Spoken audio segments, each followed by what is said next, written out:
Hello, so let's answer now the question. So in this question, we are asked which of the statement is true with regards to the photosynthesis done by the producers.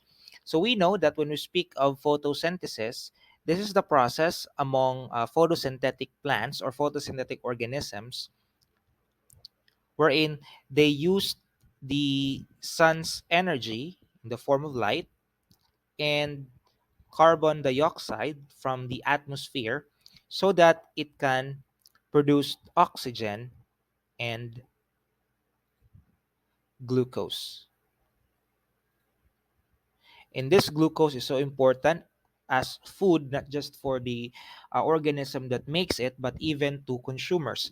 And oxygen is also important, especially most of the life on Earth need oxygen for them to survive.